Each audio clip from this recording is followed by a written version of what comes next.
이 시간에는 하나님뿐입니다라는 제목을 가지고 함께 말씀을 나누도록 하겠습니다. 호더라는 말 들어보셨습니까? 요즘 호더라는 말이 꽤 이슈가 되고 있습니다.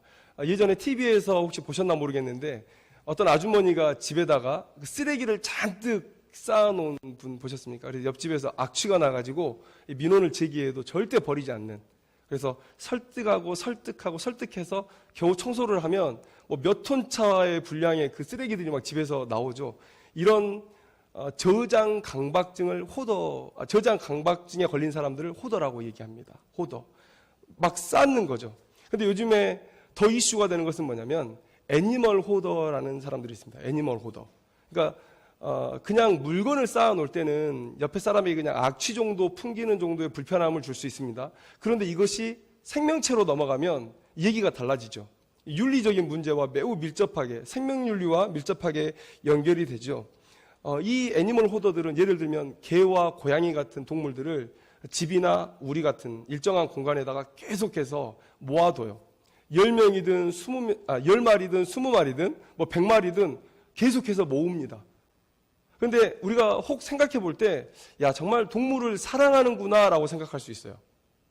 너무 동물을 사랑해서 뭐 그냥 버림받은 동물들을 그냥 두지 못하고 다 데려오는구나, 이렇게 생각할 수 있습니다. 그런데 문제는 자신이 감당할 수 있는 한계를 넘어서서 계속 모은다는 것이죠. 그래서 얼마 전 TV를 보니까 이 설교를 준비하면서 호도에 대해서 검색하면서 얼마 전에 영상을 보니까 고양이가 자기가 키우는 그 방 안에서 죽었는데도 그를 치우지 않은 거예요. 그래서 그 고양이가 그 방 안에서 썩어가고 있는, 근데 나머지 고양이들이 그냥 그 안에서 생활하는 거죠. 우리가 고양이의 심리를 잘 몰라서 그렇지만 만약에 뭐 동물 심리하는 분들이 본다면 매우 심각한 상황이라고 말할 수밖에 없는 그런 상황이죠. 이 호더들의 문제점은 뭐냐면 그 어떤 것도 제대로 사랑하지 못하고 있다는 거예요. 자기 딴에는 그것들을 사랑하고 있다고 얘기할지 모르겠습니다. 그러나 사랑을 받는 입장에서는 누구도 나는 이 주인에게 사랑받고 있다라는 것을 느끼지 못해요. 자기의 그 분량을 이미 넘어서버렸기 때문에.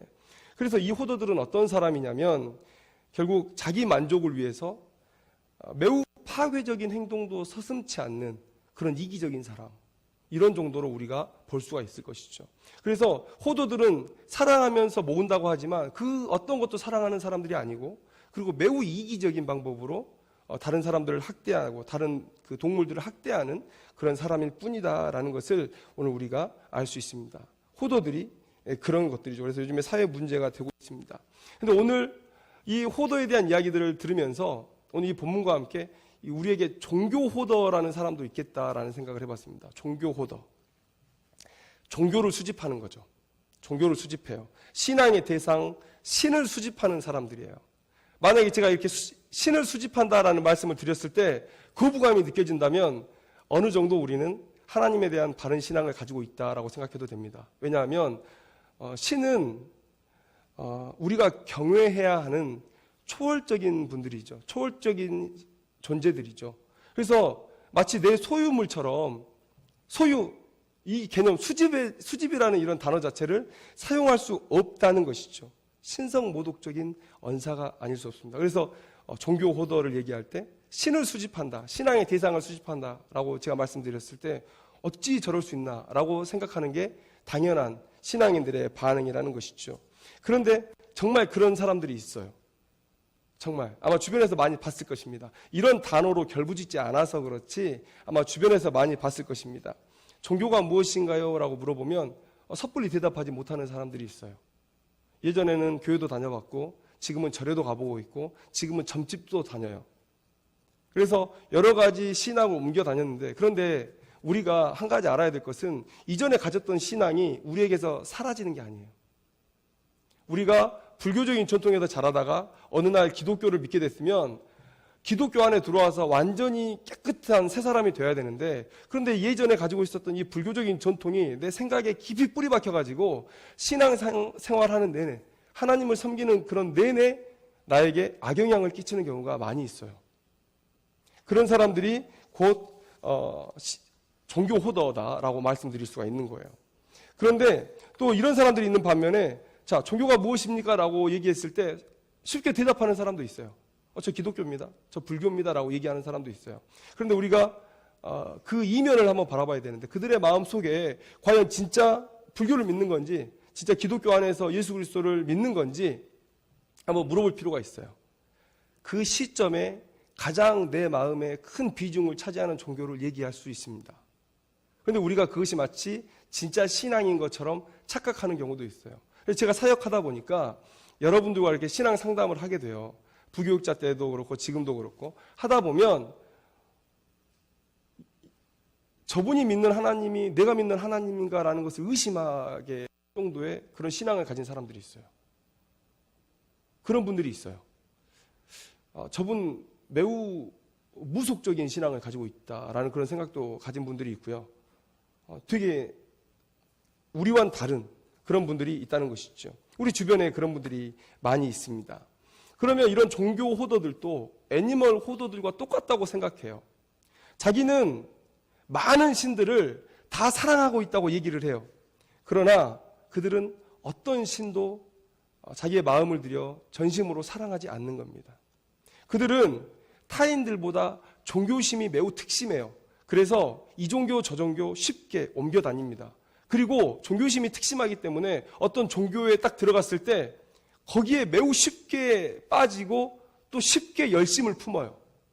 그래서 사람들이 볼 때 야, 저 사람 믿음 좋네. 저 사람 되게 짧은 시간 안에 믿음이 성장했구나 라고 오해하게 만들어요. 그리고 교회에 직분도 많이 맞죠. 그런데 그들과 함께 신앙에 대한 얘기를 조금만 더 나누다 보면 그들의 이 바닥에 우리와 같은 신앙을 밟고 서 있지 않는 그런 기반을 발견하게 된다는 것이죠. 그래서 이 호도들은 어떤 신앙의 대상도 전심으로 사랑하지 않아요. 그래서 그들은 매우 이기적이죠. 왜요? 자, 사장이 직원을 바꾸고 주인이 차를 바꿉니다. 내가 내 마음대로 신앙의 대상을 바꾼다는 것은 내가 주인이라는 거예요. 내가 사장이라는 거예요. 내 필요에 의해서 신들을 바꿔요. 종교의 대상을 바꿔요. 그건 뭡니까? 내 멋대로 내 말을 들어주는 신을 고르고 있다는 얘기죠. 그들은 신앙도 뭣도 아닌 매우 이기적인 모습으로 종교를 사용할 뿐이에요. 이기적이죠. 그런데 오늘 우리가 본문을 보니까 정말 종교 호도라고 얘기할 수 있는 사람이 하나 등장해요. 아마 성경에서 보는 중 제일 아마 호도스러운 그런 사람인 것 같아요. 오늘 본문에 보면 아하스 왕이 등장합니다. 남유다의 아하스 왕인데 유일하게 하나님을 섬기는 남유다의 왕이죠. 이미 북이스라엘은 우상에 물들어 버렸고 하나님의 택하신 백성 중에 남유다만이 유일하게 하나님을 향한 신앙을 근근히 유지해오고 있는 지금 시대예요. 그리고 이 아하스의 아버지 요담은 성경에 기록되기를 하나님 앞에 정직하게 행했다라고 이렇게 기록이 되어 있습니다. 꽤 훌륭하게 하나님의 뜻대로 나라를 다스렸던 왕입니다. 그래서 우리가 짐작할 수 있는 것은 이 아하스, 요담의 아들 아하스도 하나님에 대한 바른 신앙의 교육을 받았을 것이다 라는 것을 우리가 짐작해 볼 수 있어요. 그래서 이 남유다에는 요담으로부터 이어져 내려오는 그 이전부터 내려오는 하나님을 향한 신앙의 전통이 아직 그들 안에 살아있다라는 것을 우리가 먼저 전제하고 들어갈 필요가 있습니다. 그런데 오늘 본문을 보니까 몰록에게 제사를 드리는 그 암몬 족속에게 제사를 드리는 이 아하스를 보게 돼요. 오늘 본문을 보니까 3절을 보면 자기 아들을 불 가운데로 지나가게 했다라는 그런 종교 행위에 대한 묘사가 나와 있죠. 이것이 바로 암몬 족속이 가졌던 몰록이라는 신을 향한 제사의 그런 형태를 지금 묘사하고 있는 것입니다. 그래서 하나님을 향한 신앙 위에 자기의 필요에 따라서 암몬 족속이 섬기는 몰록에 대한 제사를 덧붙여놨어요. 그렇죠? 그리고 여기서 끝이 아니죠. 오늘 본문을 보면 역대하를 보면 유다의 왕에 대한 언급이 또 더 기록이 되어 있는데 똑같이 아하스에 대한 기록을 하면서 뭐라고 말씀하고 있냐면 바알들의 우상을 부어 만들었다라고 얘기하고 있습니다. 바알을 섬겼다는 것이죠. 그런데 여기 보니까 바알들이라고 복수형으로 그 얘기가 되어 있어요. 아마 바알의 아버지 어머니 엘과 또 아세라까지 함께 섬겼다라는 것들을 우리가 짐작해 볼 수 있죠. 그러니까 하나님 플러스 암몬의 몰록 플러스 뭡니까? 지금 그 바알들의 우상들까지도, 가나안 땅에 있는 전통 신앙이었던 그 바알들의 우상까지도 섬겨왔다라는 것을 우리가 알 수 있어요. 자, 그런데 오늘 본문에 또 하나를 덧붙입니다. 지금 아람이라는 나라에 남유다가 공격을 심하게 받고 있었어요. 그래서 그 남유다가 있고 아람이 있는데 그 뒤쪽에 있는 아수르라는 강대국에게 이 아람을 좀 쳐주십시오라고 부탁을 해요. 그리고 나서 성전과 왕궁에 있는 곳간의 모든 금과 은을 다 바칩니다. 그러니까 아수르 왕이 들어줘요. 그래서 아람을 공격하고 진멸하고 왕을 죽여줍니다.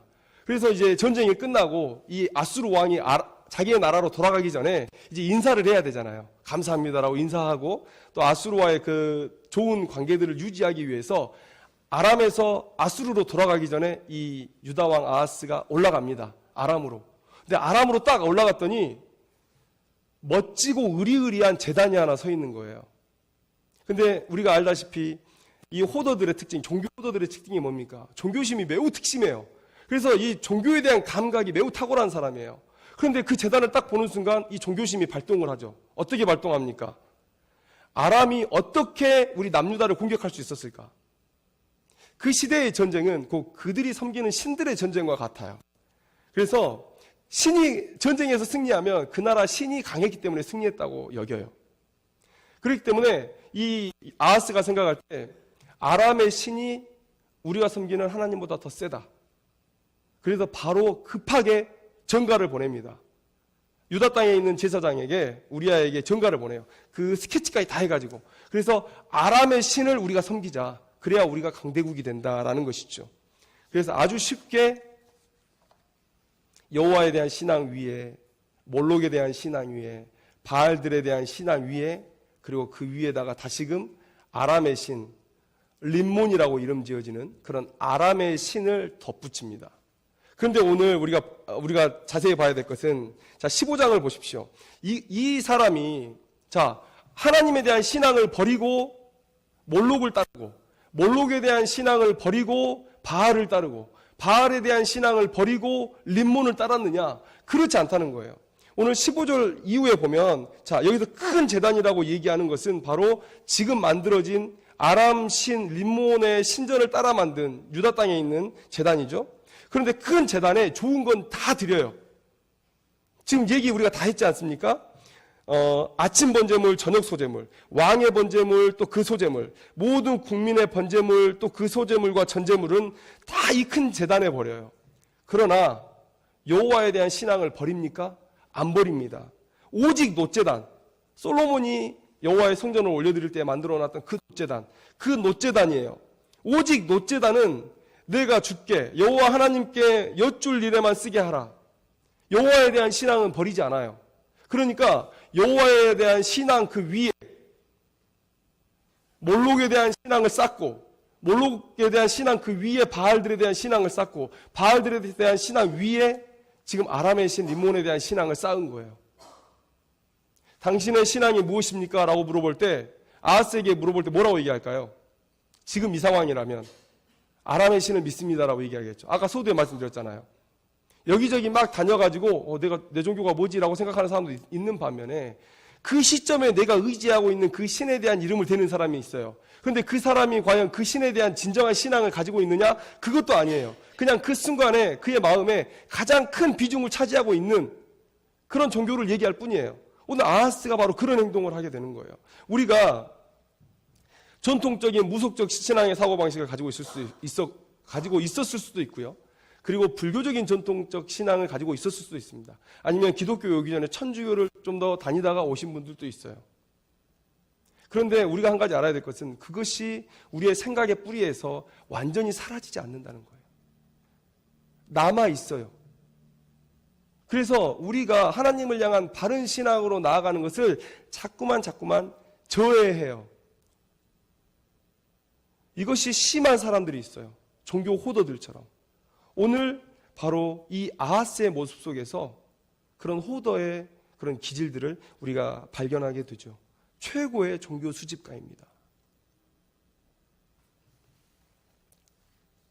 그런데 이 호더 짓을 하면 문제가 뭡니까? 예전에 어느 분이 그런 얘기도 하시더라고요. 어느 신이 진짜 있을지 모르잖아. 어느 신이 진짜일지 모르잖아. 그래서 만약에 내가 죽었는데 열심히 절에 다녔는데 극락에 못 갈 수도 있고, 열심히 천주교, 기독교 믿었는데 천국에 못 갈 수도 있잖아. 그래서 나는 이 세상에 있는 종교는 다 믿어. 이슬람도 믿고 천주교도 믿고 불교도 믿고 뭐 다른 신도 다 믿어. 그래야지 그 중에 하나 걸릴 거 아니야. 이런 생각을 하시는 분들이 있어요. 자, 이런 호더의 짓을 하면 우리에게 어떤 악영향이 있습니까? 그것은 성장통을 못 견딘다는 거예요. 성장통. 아이들은 자라면서 성장통을 겪죠. 준범이가 가끔 잘 때 다리가 아프다고 주물러 달라고 해요. 그래서 어제 제가 인터넷에 찾아봤거든요. 엄살 부리지 마. 그냥 잘 수 있어. 눈 감어. 잘 수 있어. 이렇게 제가 얘기를 몇 번 했거든요. 근데 어제 제가 이 설교를 준비하면서 성장통을 한번 검색해 보니까 어떤 한의사분이 그렇게 써놨더라고요. 이 성장통은 어른들이 생각하는 상상 이상으로 아픕니다. 이렇게 써놨더라고요. 그래서 제가 그걸 보면서 앞으로 준범이가 주물러 달라고 할 때 열심히 주물러 줘야 되겠다 이런 생각을 했는데, 그때마다 아프다고 할 때 준범이에게 우리가 이렇게 얘기를 해줘요. 준범이가 지금 키가 많이 크고 있어서 그래. 지금 준범이가 키가 자라려고 뼈가 쑥쑥 자라는데 근육이 아직 거기에 맞게 안 자라잖아. 그래서 막 근육이 찢어지는 그런 아픔이 너한테 있는 거야. 근데 좋은 거야. 성장통을 많이 겪으면 겪을수록 좋은 거야. 아빠는 성장통을 많이 안 겪어서 지금 이만한 거야.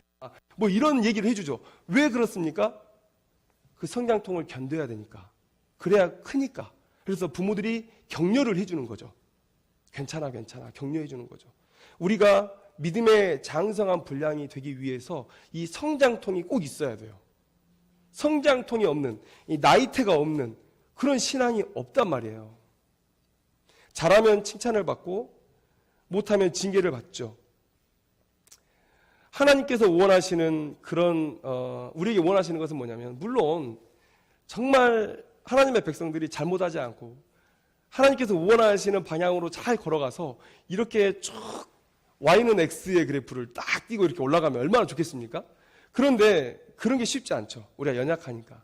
그래서 실족해요. 누구나 실수해요. 그래서 궁극적으로 하나님이 원하시는 건 뭐냐면, 삶에 주어진 고통을 성장통으로 알고 견뎌내는 것. 그것을 원하셔요. 그래서 그 일들을 위해서 격려하세요. 내가 잘하면 좋은데 가끔 실수하잖아요. 그럼 하나님께서 어떨 때는 작게, 어떨 때는 크게 나를 야단치실 수 있어요. 그런데 그때마다 내가 픽픽 고개를 돌리고 싫어요, 싫어요 하면 부모에 대한 부모가 주는 교훈을 못 누리는 거죠. 하나님도 마찬가지예요. 하나님의 자녀들이 실수할 때 하나님께서 그렇게 가르치세요. 실수 없는 자녀는 없으니까. 그러면 그때마다 하나님을 바로 보고 하나님께서 내리시는 그 성장을 위한 고통을 참아내면서 바라보는 거예요. 다윗 이야기 한번 해볼까요? 다윗이 밧세바와 범죄했을 때 아들이 죽는다 그랬어요. 그런데 아들이 죽기 전까지는 열심히 금식하고 기도합니다. 잠도 안 자고 기도해요. 그런데 딱 아들이 죽고 난 이후에는 금식을 딱 멈추고 바로 밥을 먹죠. 저는 이 모습이 신앙의 가장 이상적인 모습이라고 생각해요. 누구나 실수할 수 있습니다. 그런데 하나님께서 나를 매를 때리시면 그 매를 가장 아프게 맞는 사람이 다시 죄 짓지 않아요. 그래서 아들에 대한 죽음 앞에 이 다윗은 아들은 죽을 거예요. 하나님의 징계가 선포됐기 때문에. 그런데 하나님 앞에 매달리는 거예요. 자식을 잃는 그 아버지의 고통을 온몸으로 받는 거예요. 그러나 하나님의 징계가 선포되고 내려졌을 때는, 그때는 하나님을 원망하지 않고 다시 하나님께서 주신 직분, 왕이라는 그 직분에 다시 복귀하는 거예요. 그게 다윗의 믿음이었던 거예요. 이 성장통을 온몸으로 받아내야만, 그래야만 다음에 우리가 하나님 앞에 그런 범죄를 다시 하지 않을 수 있고 우리의 믿음이 성장할 수 있어요. 그런데 이 종교 호도들은 그런 시간, 그런 기회를 갖지 못해요. 왜요? 아하스처럼 하나님을 섬겼어요. 그런데 자기보다 강한 나라들이 주변에 보여요. 왜 우리는 저들에게 고통을 당하지? 왜 우리가 저들에게 고통을 줄 수는 없을까라는 고민을 하죠. 그러면서 쓱 돌리면서 하나님을 제쳐두고 그들의 신을 택해요. 그런데 이 신보다 더 강한 신이 있으면 또 그 신들을 택해요. 왜 그들이 고통당하고 있는지 몰라요. 왜 유다가 고통당합니까? 하나님을 온전히 신앙하지 않으니까 하나님의 언약을 생각하고 고통을 주시는 거예요. 너희들 나와 언약할 때 한 것 있지. 너희들이 나에 대한 온전한 충성을, 순종을, 사랑을 보이지 않을 때 너희들에게 이러이러한 고통이 임할 거야. 그때 어떻게 해야 됩니까? 아, 내 신앙이 벗어났구나. 다시 하나님 앞으로 정향해야 되겠구나. 돌아와야죠. 그런데 이 호도짓을 하는 사람들은 그렇지 않아요. 내게 고통이 닥치면 다른 신을 찾아가요. 우리 신이 약해서 그런다고. 성장통을 겪으려고 하지 않아요. 그러니까 믿음이 성장하지 않습니다. 역대하 28장 19절 말씀에 하나님께서는 유다의 범죄로 인해서 그들을 크게 낮췄다라고 얘기하세요. 계속 낮춰 오신 거예요. 무엇 때문에? 그들의 범죄 때문에. 하나님을 바로 신앙하지 않는 그런 범죄 때문에 그들을 낮추셨어요. 그렇게 낮췄을 때 하나님만을 바라보고 있었다면 그 성장통을 받고 다시 회개의 기회로, 갱생의 기회로 나아갈 수 있었을 건데 그렇지 않아요. 그냥 고개를 돌려버려요. 싫어. 싫어. 성장통을 겪지 않습니다. 그래서 하나님에 의해서 빚어질 수 있는 그런 기회, 아름다운 신앙의 모양으로 빚어질 수 있는 이 기회를 스스로 차버린 거예요. 이게 호도짓을 하는 사람들의, 이 종교 호도짓을 하는 사람들의 이 문제점입니다. 절대 성장할 수가 없어요. 그런데 이렇게 살아가는 사람들의 끝은 어떻습니까? 역대하에 기록되어 있죠. 이 아하스가 여호와의 진노를 샀다라고 표현하고 있어요. 아하스가 비참하게 죽었네 이런 표현은 되어 있지 않지만 우리가 이 표현만으로도 아하스의 마지막과 그의 하나님 앞에서의 모습을 우리가 충분히 짐작할 수가 있습니다. 교회에 와서 예수님의 공로로 구원을 받고 그리고 하나님의 백성이 되었다고 말하면서도 아까 말씀드렸듯이 정통적인 신앙이나 천주교나 불교나 다른 종교들의 그런 사고들에 갇혀가지고 하나님을 향한 바른 신앙을 갖지 못하고 오히려 그런 신앙 위에 다른 신앙을 얹어놓고 살아가는 그런 사람들의 모습이 있어요. 이런 호도의 행위들은 바른 신앙으로 나아가는 것을 가로막죠. 그러면 우리는 어떻게 해야 될까요? 하나님이 원하시는 신앙의 모습을 우리가 바로 아는 것으로 우리가 이 문제를 해결할 수가 있습니다. 하나님께서는 무엇을 원하시냐면 우리가 온전하다는 표현을 쓰죠. 쉽게 말하면 100%를 원하세요. 100%. 처음 시작할 때부터 끝날 때까지 하나님은 100%인 신앙을 우리에게 원하시는 거예요. 믿는 그 순간부터 우리는 결단해야 돼요. 하나님이 내 믿을 대상의 전부입니다. 나를 도울 분은 하나님입니다. 나를 인도하실 분도 하나님입니다. 항상 하나님은 나에게 100% 선으로 나를 대하십니다. 그리고 하나님은 모두가 다 나를 떠나도 절대 떠나시지 않고 내 곁에 계실 분입니다. 이 사실을 100% 믿고 내 마음의 모든 종교의 자리를 하나님으로 다 채우는 거예요. 다른 우상이나 다른 그 외부의 생각들이 자리 잡지 못하도록 하나님 100%로 내 마음을 다 채우는 것. 그것이 곧 하나님께서 원하시는 거예요. 그래야 다른 것 바라보지 않습니다. 하나님께서 몇 때리시면 하나님한테 맞고 하나님 바라봐요. 왜 준범이가 저한테 야단 맞고도 집을 안 나갈까요? 옆집에 준범이 아버지가 있으면 옆집으로 가겠죠. 그렇죠? 그 집에서 맞으면 또 그 옆집으로 가겠죠. 근데 준범이가 생각하는 아빠는 903호에 사는 아빠 한 명이에요. 그래서 903호에 계속 있는 겁니다. 그 마음, 우리 아빠 한 분이야 라는 그 100% 내 마음 가운데 들어와 있는 그 아빠의 자리가 내가 차지하듯이 내 신앙의 자리를 하나님만이 차지할 수 있도록 해야 우리가 떠나지 않아요. 그래서 우리가 언약에 대한 얘기를 잠깐 할게요. 언약. 우리가 성경을 신약 구약으로 얘기하죠. 약속이란, 언약이라는 뜻이거든요. 하나님은 이 언약을 통해서 백성들을 이끌어 오셨어요. 우리가 하나님을 믿는다고 그럴 때 물론 하나님을 믿습니다. 그런데 하나님을 믿는다는 말이 너무 두루뭉실하잖아요. 그래서 우리가 정확히 말하면 하나님을 믿습니다라고 얘기할 때 하나님과 나와의 약속을 믿는 거예요. 하나님은 나를 보호하시겠다고 약속을 하셨어요. 나를 구원하시겠다고 약속을 하셨어요. 그래서 그 하나님을 믿고 가는 거예요. 그런 언약을 믿는 건데, 자, 하나님과 우리와의 언약의 가장 궁극적인 표현은 이겁니다. 하나님은 나의 하나님이 되고 나는 하나님의 백성이 되는 거예요. 근데 여기서 조금 어려운 말을 쓸게요. 이런 언약을 체결하면 상호 독점적인 관계가 발생이 돼요. 상호 독점. 자, 결혼 생각하시면 됩니다. 결혼. 제가 어떤 사람과 결혼을 하잖아요. 그러면 결혼을 하면 이 약속을 하는 거예요. 나는 당신을 독점하겠습니다. 당신은 나를 독점하세요. 이 약속을 서로 하는 거예요. 그래서 질투라는 감정이 부부 사이에는 정당화가 되는 거예요. 왜 저 사람 쳐다봐? 할 수 있죠? 여러분, 야, 그게 무슨 말이야? 부부끼리 그게 무슨 말? 여러분, 이렇게 생각 안 하시죠? 아니, 왜 지나가는 방금 그 여자 쳐다봐? 왜 방금 저 남자가 더 좋아? 이럴 수 있어요. 왜요? 결혼하는 순간 너는 내가 독점하는 거야. 나는 이 사람에게 독점 당하는 거야. 그 계약을 하는 거예요. 근데 하나님께서도 우리와의 관계를 혼인의 관계에 비유하세요. 에스겔서 16장에 보면 하나님께서 왕으로 자신을 비유하시면서 왕이 길거리를 지나가는데 피투성이 하나가 옆에 있는 거예요. 그래서 걔가 불쌍해서 데려다가 열심히 좋은 것으로 키웁니다. 근데 너무 아름답게 자란 거예요. 그래서 그 아이와 이 왕이 결혼해요. 왕후로 삼아요.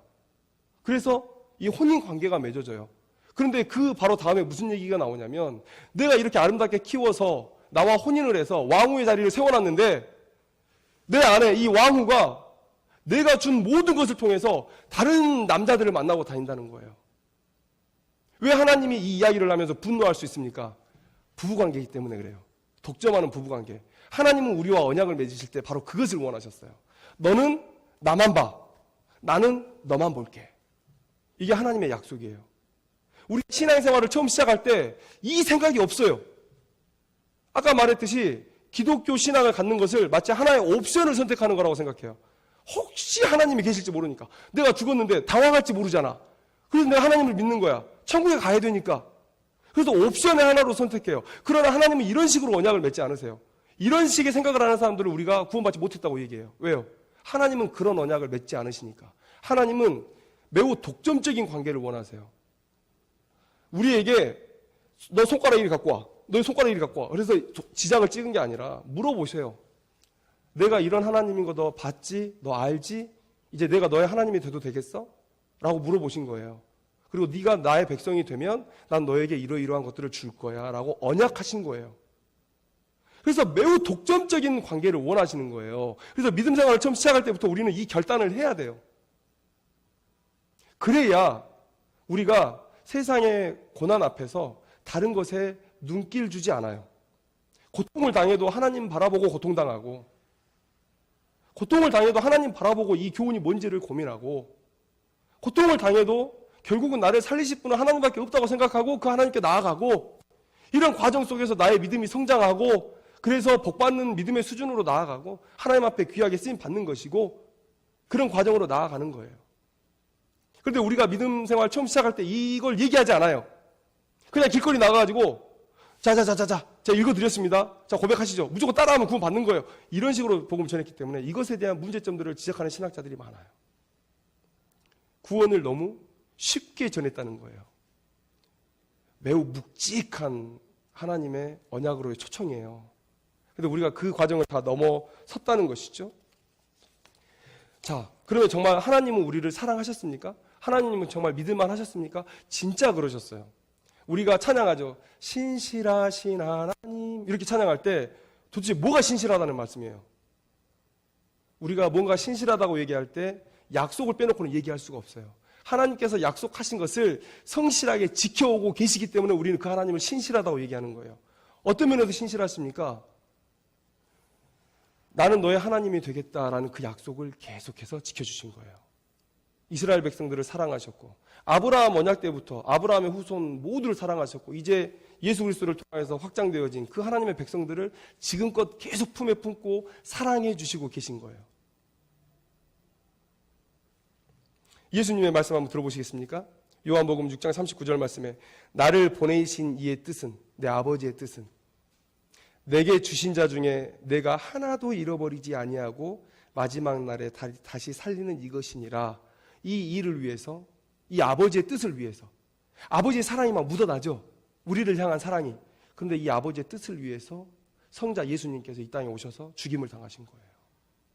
그리고 성령 하나님께서 지금도 말 안 듣는 우리를 붙들고 끌어가시는 거예요. 삼위의 하나님은 어느 한순간도 우리를 사랑하지 않으신 적이 없어요. 언약에 신실하신 하나님이셨어요. 그러면 이제 우리 차례죠. 우리 차례.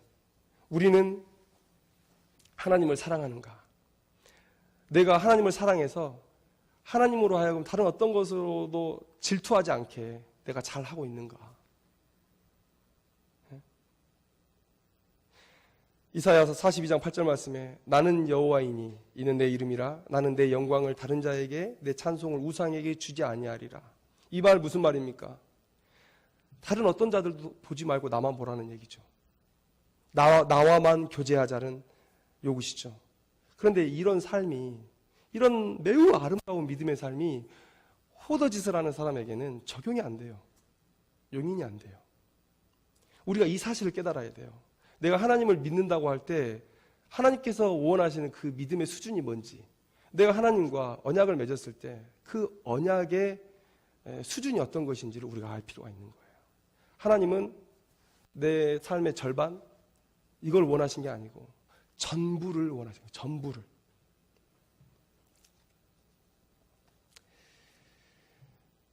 처음 믿는 순간에 우리가 이런 각오를 할 때 우리가 이런 호더짓을 하지 않아요. 이 신앙 저 신앙 우리가 기웃거리지 않아요. 그리고 과거에 내게 남겨졌던 헛된 그 종교의 그런 잔재들을 버려낼 수가 있는 것이죠. 오직 변수가 우리들 뿐이라는 사실을 우리가 기억해야 돼요. 하나님은 신실하십니다. 한 번도 언약을 어기신 적이 없으세요. 그런데 왜 우리가 하나님을 신뢰하지 못합니까? 왜 하나님을 신뢰하지 못해요? 하나님은 우리를 몇 때려도 사랑하셔서 때리시는 거고요. 우리가 조금이라도 하나님 앞에 정말 이쁜 짓 하는 구석이 사실 없는데, 정말 이게 제 간증이에요. 사실은 이쁜 짓 한 게 없어요, 사실은. 그런데 하나님의 축복은 놀라워요, 진짜. 그래서 가끔 이런 생각을 해요. 그 난지도 쓰레기 더미에서 그 필요한 거 하나를 찾는 그런 모습에 하나님을 생각해요. 내 삶에 흔적들에 많은 무더기가 있는데 그 중에 그래도 홍이가 뭐라도 하지 않았겠어? 라고 하면서 이렇게 막 그 쓰레기를 뒤집으면서 저를 축복하시기 위한 무언가 하나를 끄집어내시는 그런 하나님의 모습을 발견해요. 좋은 것만 보시려고 하시는 그런 하나님. 근데 왜 우리가 그런 하나님을 신뢰하지 못합니까? 우리가 다른 신앙을 기웃거리는 이런 호더짓들을 그만하고 온전히 하나님만을 의지하기로, 온전히 100% 하나님만을 내 마음에 담고 하나님만을 바라보고 하나님만을 의지하기로 오늘 이 시간 결단했으면 좋겠습니다. 그 순간 하나님의 이 고통 속에서 들려주시는 교훈이 그제서야 들리게 될 거예요. 그리고 그것이 미움이 아닌 사랑에서 기인하는 행동이라는 것도 우리가 깨달을 것이고요. 그래서 내가 변화되어지는 그런 일들이 반드시 일어날 것입니다. 오늘 이 시간, 오늘 설교 제목처럼 하나님뿐이에요. 오늘 내 마음에 100%의 자리를 하나님께 내어드리는 그런 결단을 하는 귀한 시간 되었으면 좋겠습니다. 결단을 할 때 온전히 우리는 하나님과 함께 동행하면서 좋아도 하나님과 또 싫어도 좋지 않아도 하나님과 그렇게 살아가면서 마지막에 아름다운 그런 믿음의 삶을 살아낼 수가 있을 것입니다. 기도하겠습니다.